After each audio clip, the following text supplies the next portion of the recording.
ప్రస్తుతం బండారు ఉన్నారు, మాట్లాడదాం. బండారు గారు, పాదయాత్ర ప్రారంభ దశ నుంచి కూడా చాలా ఇబ్బందులకు గురయ్యారు మీరు. ఎందుకంటే పర్మిషన్ల విషయంలో కావచ్చు, లేకపోతే ఇతరత్ర కారణాల దృష్ట్యా చాలా ఇబ్బందులు పడ్డారు. ఇప్పుడు విజయోత్సవ సభకి బస్సులు కూడా ప్రభుత్వం ఇవ్వడానికి సహకరించట్లేదని కొద్దిసేపు క్రితం మీరు అంతా చెప్తున్నారు. ఎలా చూస్తారు? రాక్షస పాలన అండి. రాక్షసుడు మానవ జన్మ పుట్టిన వాడైతే మానవులా ప్రవర్తిస్తాడు. సైకో అనే పదం కాదు, రాక్షసుడు. స్వామి యజ్ఞం చేస్తుంటే రామలక్ష్మణులు రాక్షసులు ఎలా భగ్నం చేయబోయినారు. ఒక మంచి ఆలోచనతో చిన్న వయసులో ప్రజలతో సమస్యలు తెలుసుకోవాలని ఒక పాదయాత్ర ప్రారంభిస్తే మైకులు ఇవ్వలేదు, డ్యాన్సులు ఇవ్వలేదు, రోడ్డులో క్లియర్ చేయలేదు, బెంచి మీద నిలబడి నడి మధ్యాహ్నం వేసవిలో 54 డిగ్రీల సమయంలో కూడా ఆయన బెంచ్ ఎక్కమాల్సి వచ్చింది. అయినా మొక్కవని దీక్షతో, పట్టుదలతో, కసితో, దృఢ దీక్షతో అనుకున్న లక్ష్యం సాధించాలనుకున్నారు.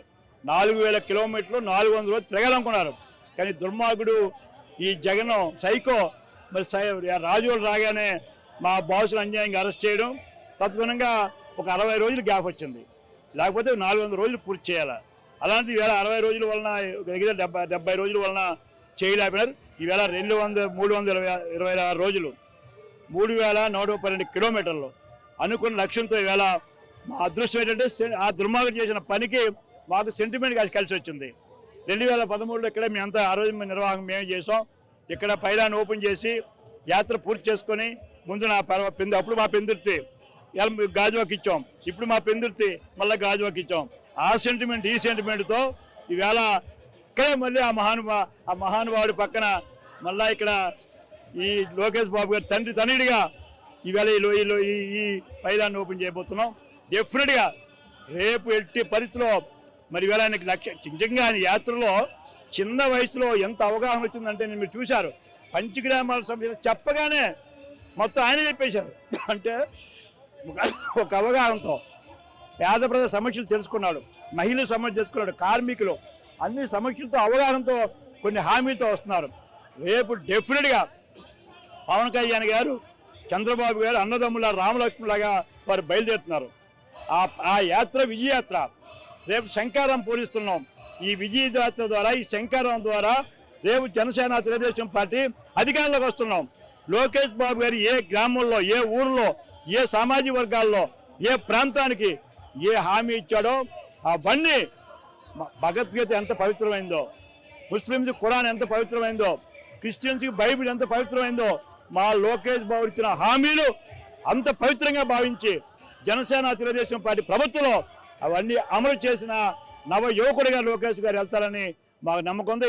ఆ సింహాద్రప్పన దయవలన, వేడుకొండల వారి దయవలన, మన సత్యనారాయణ స్వామి దయవలన లోకేష్ గారికి ఇంకా బలమైన శక్తి వాళ్ళ, మంచి ఆరోగ్యవంతుడు, మంచి అవగాహన వాడు, బలమైన శక్తి అధికారులను ఇచ్చి అనుకున్న కార్యక్రమం సాధించే విధంగా ఆశీర్వదించాలని మా సెంటిమెంట్. ఏదైతే కోరమనపాలలో మేము చంద్రబాబు గారి పైలాన్ని వేసి అధికారంలోకి వచ్చారో 14లో, రేపు ఇదే పైలాన్ని ఇక్కడే ఈ కోరమనపాలలో ఓపెన్ చేసే మళ్ళా తెలుగుదేశం జనసేన పార్టీ అధికారం రాబోతోంది. విజయోత్సవ సభ నిర్వహించబోతున్నారు ఎల్లుండు. ఎంతమంది వచ్చే అవకాశం ఉంటుందని ఏమైనా అంచనాలు ఉన్నాయా? ఏ విధంగా ఉండబోతుంది? యాక్చువల్గా మేము 6 లక్షల వరకు మేము టార్గెట్ పెట్టుకున్నాం. ఆ టార్గెట్ ఫిక్స్ చేసుకున్నాం. ఒక కాన్స్టిట్యున్సీకి ఇంతమంది వస్తారని నిశ్చయించాం. రావాలని ఆశిస్తున్నాం. ఇంకా ఇటు పవన్ కళ్యాణ్ గారు, ఇటు చంద్రబాబు నాయుడు గారు, ఇటు లోకేష్ గారు, ఇంకా మా బాలయ్య బాబు వస్తే రామలక్ష్మణ శత్రుఘ్న వీళ్ళలాగా భరతుల్లాగా నలుగురు ఉన్నారు అక్కడ. అంచేత డెఫినెట్గా 6 లక్షలు అనుకుని వస్తారు, సాధిస్తాం, శంకారం పూరిస్తాం.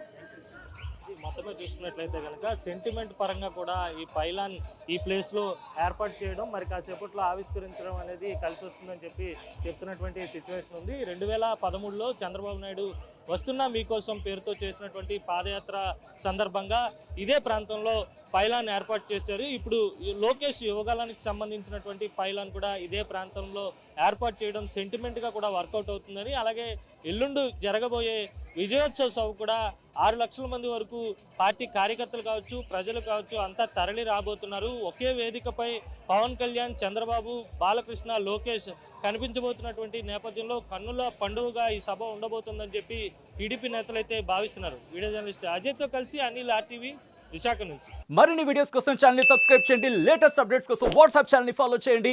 అండ్ లింక్ డిస్క్రిప్షన్ లో ఉంది.